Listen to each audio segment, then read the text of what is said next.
প্রথমেই একটা viral video দেখাই আপনাদের। ভোট মেটার পরের ছবিটা, ভোট মিটতেই সংঘর্ষের যে ছবি দেখছেন এবং যে ছবি আপনাদের দেখাচ্ছি বেহালা পশ্চিমের ছবি, যেখানে ভোট মিটতেই সংঘর্ষ, ধুন্ধুমার। কর্ণশ্রীতে আরএসএস কর্মীদের উপর হামলা, আরএসএস কর্মীর বাড়িতে চড়াও 20-30 জন, আরএসএস কর্মীর দুই ভাই সহ বেশ কয়েকজনকে মারধর। ঠিক কি অভিযোগ করা হচ্ছে শোনাবো প্রথমে। ভোট শেষ হয়ে গেছে, সব চলে গেছে। ওর সাথে গদাই বলে একটা ছেলে ছিল, তাকে চড় মারলো তৃণমূলের ছেলে। তারপর পেছন দিয়ে এসে লাঠি দিয়ে মাথা, এর আগে বলেছিল রাস্তায় বাজার ভোটের আগের দিন যে ওর মাথাটা চিড়ে দিতে হবে, তা 20-25 জন হবে। ওই যে রাগ আরএসএস করে, ছেলেরা বলছে সবসময় ঘরে তালা দিয়ে থাকো। খুব আতঙ্কে রয়েছি এখন। আমার শুধু চিন্তা হচ্ছে ছেলে দুটোকে কেন, যাদের রক্তপাত হলো তাদের নিয়ে গেল, তাদের মারলো, দেখলো না, অত তাদের কিছু বললো না। রওনাক রয়েছে আমার সঙ্গে, রওনাকের সঙ্গে কথা বলবো। রওনাক, যে অভিযোগ করা হচ্ছে আমি ঘটনার সূত্রপাত জানতে চাইবো। দেখা একেবারেই যেটা অভিযোগ আসছে যে এই প্রসেনজিৎ ব্রহ্ম এবং অভিজিৎ ব্রহ্ম তারা দুজনে আরএসএস এর সক্রিয় সদস্য এবং তার পরিবার অভিযোগ করছে গতকাল ঠিক রাত 8টা নাগাদ তারা বাড়িতে ছিলেন। হঠাৎই প্রায় 20-30 জন যারা কিনা স্থানীয় তৃণমূল কর্মী সমর্থক, তার পরিবারের অভিযোগ, তারা হঠাৎই তাদের বাড়িতে এসে চড়াও হয় এবং দুই ভাই বাইরে গেলে দুজনকে ঘিরে ধরে বেধড়ক মারধর করা হয়, লাঠি দিয়ে মারধর করা হয় এবং মাথা ফাটিয়ে দেওয়া হয়।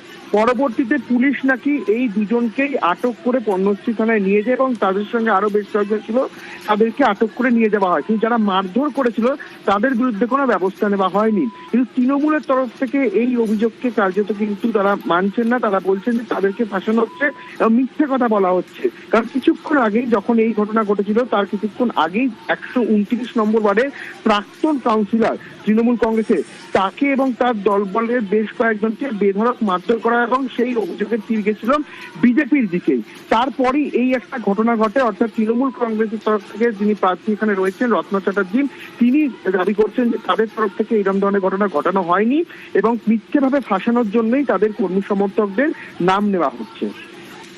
বেশ, ভোট মিটতেই বেহালা পশ্চিমে ধুন্ধুমার, কর্ণশ্রীতে আরএসএস কর্মীদের উপর হামলার অভিযোগ।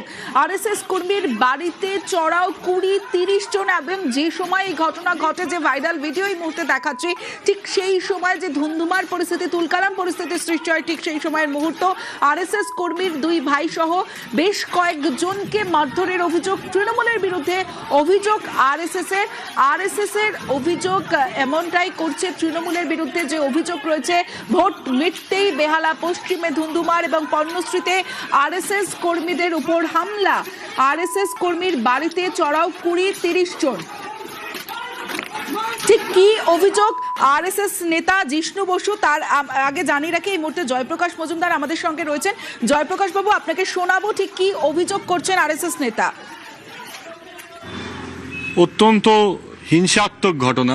ভারতীয় জনতা পার্টির হয়ে তারা বুথে বসেছিল, সেই অপরাধে যারা তার মাথাকে থেতলে দিল, একজনকেও পুলিশ গ্রেপ্তার করতে পারলো না। নির্লজ্জ আচরণ পুলিশের।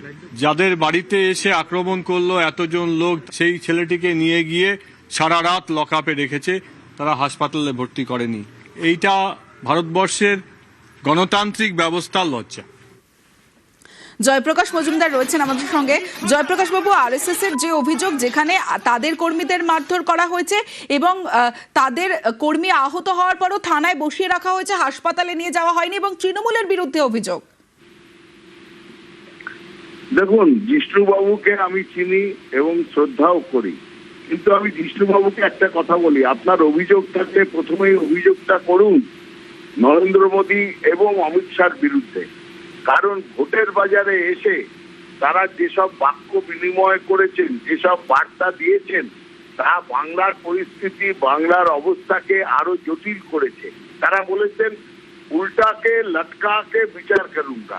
আচ্ছা বলুন তো জিষ্ণুবাবু, নরেন্দ্র মোদী অমিত শাহ বিচার করার কে? বিচার করে ভারতীয় কোর্ট, ভারতীয় আইন ব্যবস্থা। ওনারা হুমকি দিচ্ছেন যারা তৃণমূল কংগ্রেস করে, তাদের বিচার করবে এই বিজেপি ক্ষমতায় এসে উল্টাকে লটকাকে। এই যে পরিভাষা, এটা তো আপনি হিন্দি সিনেমায় দেখে থাকেন, দুষ্কৃতকারীরা বলে। সেই বেআইনি কথা, অনৈতিক কথা, সেইটা বলছেন প্রধানমন্ত্রী, স্বরাষ্ট্রমন্ত্রী। সেইটা বলে আজকে পরিবেশটাকে এইভাবে বিষাক্ত কেন করেছেন ওনারা? দায়িত্ব নেই ওনাদের? মমতা বন্দ্যোপাধ্যায় বলেননি কখনো এরকম কথা। মমতা বন্দ্যোপাধ্যায় বরং বলেছেন কোন রকম ভাবে বদলা নয়। অভিষেক বন্দ্যোপাধ্যায় বলেননি। কিন্তু আপনাদের প্রধানমন্ত্রী এবং স্বরাষ্ট্রমন্ত্রী এমন প্ররোচনামূলক কথা বলেছেন যার জন্য এইসব ঘটনা। আর আজকে আবার বলি, আপনি বলছেন আপনার আরএসএস এর লোক বিজেপির হয়ে প্রচার করেছে বলে। আরএসএস এর প্রথমেই লেখা আছে যে আমাদের কেউ কোনোদিন কোনো রাজনীতির সঙ্গে যুক্ত হবে না, আপনাদের হ্যান্ডবুক, আপনাদের কনস্টিটিউশনে।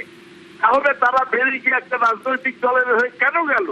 এই প্রশ্ন আপনাদের নিজেদের মধ্যে হওয়া উচিত। আর আজকের এই দুঃখজনক ঘটনার জন্য আমরা বারবার বলছি যে আপনারা শান্ত থাকুন, বাংলা থাকবে বাংলার মেয়ের কাছেই। এই রাজ্যে শান্তি রাখার দায়িত্ব আমাদের। বিজেপি প্ররোচনা, প্রধানমন্ত্রীর প্ররোচনা, অমিত শাহ প্ররোচনায় বাংলা বিক্ষুব্ধ হবে না, বাংলা শান্ত থাকবে। আমি শুধু জিষ্ণুবাবুকে বলবো আপনাদের দিকটা আপনারা দেখুন, আর যেন কোনো প্ররোচনামূলক কথাবার্তা আপনাদের নেতারা না বলে সেই দিকে লক্ষ্য রাখুন। অনেক ধন্যবাদ আপনাকে।